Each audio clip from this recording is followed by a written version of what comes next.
ধনিয়া পাতা শেষ হয়ে যাওয়ার আগেই কিন্তু এই রকম লোভনীয় টক ঝাল ধনিয়া পাতার ভর্তাটা বানিয়ে খেতে পারেন। এই ভর্তাটা যে একবার খাবে সে কিন্তু বারবার খেতে চাইবে। এই সময় কিন্তু আমি অনেকবার বানিয়ে খেয়েছি। মুখে যাদের রুচি নাই তাদের রুচি নিমিষেই চলে আসবে। আসসালামু আলাইকুম, সবাই কেমন আছেন? আলহামদুলিল্লাহ আমিও ভালো আছি। আশা করি আপনারাও ভালো আছেন। বিশেষ একটা উপকরণ দিয়েই কিন্তু আমি এই ধনিয়া পাতার ভর্তাটা বানাই। ভর্তা বানানোর জন্য লাগবে আমার এখানে মরিচ, এখানে আমি শুকনা মরিচ নিয়েছি, কারেন্ট মরিচ, আর লাগবে হচ্ছে ধনিয়া পাতা। ভিডিও ভালো লাগলে শেয়ার করে দিবেন, আর কে কোথা থেকে দেখছেন অবশ্যই জানাবেন। এখানে আমি আমার খাওয়ার জন্য বানাচ্ছি। আমি বললামই তো যে আমি চেষ্টা করি প্রতিদিনই এই ভর্তাটা খাওয়ার জন্য। অল্প করে আমি ধনিয়া পাতা নিয়েছি, পাতাগুলো ধুয়ে আমি একটু পানি ঝরাতে দিয়ে রেখেছি। আর বিশেষ একটা উপকরণ হচ্ছে তেঁতুল। তেঁতুলটা আমি ভিজিয়ে রাখলাম ৫ থেকে ১০ মিনিটের জন্য। এরপরে লাগবে আমার রসুন। এখানে আমি একটা বড় সাইজের রসুন, উপরে যে খোসাগুলো থাকে খোসাগুলো থেকে রসুনটা ছিলে নেব।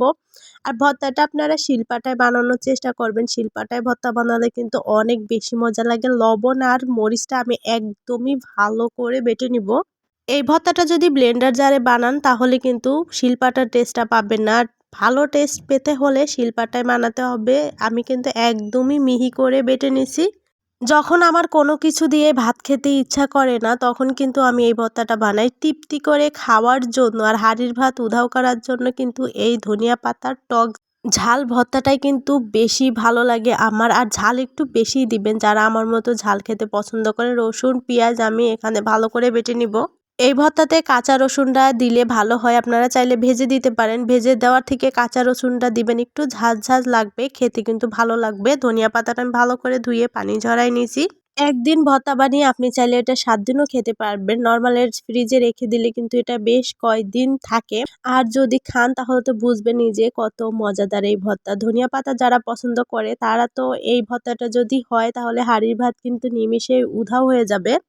ভিডিওতে অনেক দিন পরে ভয়েস দিতেছি, মনে হচ্ছে ভয়েস দেওয়া ভুলেই গেছি। এরপরে হচ্ছে তেঁতুলটা ম্যাশ করে নিলাম, ম্যাশ করে এর সাথে মিশিয়ে নিলাম।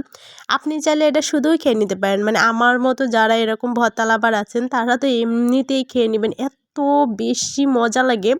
বললামই তো যে একবার খাবে সে কিন্তু বারবার খেতে চাইবে। গরম ভাতের সাথে জাস্ট ওয়াও!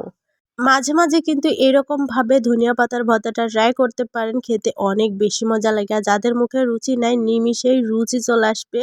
ধোয়াটা গরম ভাত, খিচুড়ি যেকোনো কিছুর সাথেই কিন্তু আপনি এই ভর্তাটা খেতে পারবেন। চাইলে এমনিতেই কিন্তু খাওয়া যায়, এতটা লোভনীয়।